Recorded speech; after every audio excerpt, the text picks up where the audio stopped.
दोस्तों, कई लोग ऐसे होते हैं जिनके ऊपर कोई भी व्यक्ति फर्जी मुकदमा पंजीकृत करवा देता है।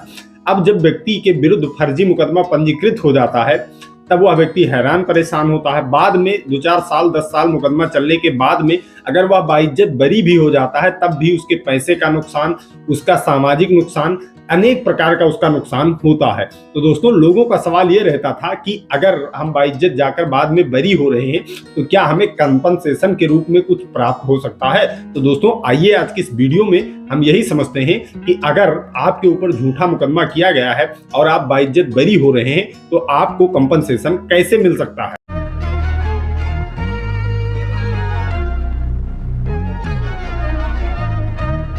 दोस्तों, जब किसी भी व्यक्ति के ऊपर कोई भी झूठा मुकदमा पंजीकृत होता है, उसका प्रमुख कारण ये होता है कि उनकी कोई आपसी दुश्मनी होती है या उनका कोई जमीनी मामला होता है। लेकिन चूंकि सिविल मामले में लंबा समय लगता है, उसमें त्वरित लाभ मिलता नहीं है, तो लोग क्या करते हैं, लोगों का ये मन होता है कि चलो भाई इनको क्रिमिनल मामले में फंसा दें, और जब वे क्रिमिनल मामले में फंस जाएंगे तो हमारा जमीनी मामला सेटल हो जाएगा, या वैसे आपसी रंजिश से व्यक्ति को क्रिमिनल मुकदमे में फंसा देते हैं। अब जब व्यक्ति क्रिमिनल मुकदमे में फंस जाता है, इसके बाद में थाने पर एफआईआर पंजीकृत होती है।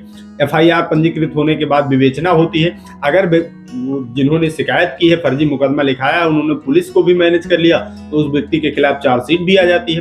चार्जशीट आने के बाद में उस व्यक्ति के खिलाफ मुकदमा चलने लगता है। वो व्यक्ति हाथ पांव मारता है, कई रिमेडी उसके पास होती है, या तो डिस्चार्ज एप्लीकेशन मूव करे या वहां से जो समनिंग ऑर्डर हुआ है उसको चैलेंज करे, लेकिन वो कहीं अगर रिलीफ नहीं पाता है तो लास्ट में उसका क्या होता है, उसके खिलाफ चार्ज फ्रेम होता है। इसके बाद मुकदमा चालू हो जाता है। अब जब मुकदमा चालू होता है तो अगर मजिस्ट्रेट ट्रायल है तो कम से कम 10 साल वो व्यक्ति हर पेशी पर आएगा, अपना खर्चा करेगा, अपना नुकसान करेगा। इसके बाद में अगर सेशन ट्रायल है तब भी आप मान के चलिए 2-3 साल उसका लगता ही है कि वो हर पेशी आता है, वहां अपनी गवाही देता है, अपने साक्ष्य देता है, वकील लगता है, पैसा लगता है। इन सब मामलों में उसको बहुत ज्यादा परेशान होना पड़ता है। अब दोस्तों, अगर आपने भी ये सारी परेशानी झेली, इसके बाद में कोर्ट ने ये देखा कि कोई भी मजबूत एविडेंस इस व्यक्ति के खिलाफ नहीं था, इस व्यक्ति को फर्जी तरीके से फंसाया गया है और कोर्ट ने आपको बाइज्जत बरी कर दिया, तब आपके पास चांस होता है उस व्यक्ति से जो कंप्लेनेंट है उससे कंपनसेशन लेने का। दोस्तों, ऐसा प्रावधान हमारे कानून में सीआरपीसी में दिया गया है। सीआरपीसी के सेक्शन 250 में ये क्लियर किया गया कि अगर कोई भी व्यक्ति बाइज्जत बरी होता है और न्यायालय को यह लगता है कि इसके ऊपर पूरी तरह से झूठा मुकदमा किया गया था, इसमें कोई ग्राउंड नहीं था, सिर्फ इसे हैरान परेशान करने के लिए मुकदमा किया गया है, तो कंपनसेशन का आदेश न्यायालय दे सकती है सीआरपीसी की धारा 250 में।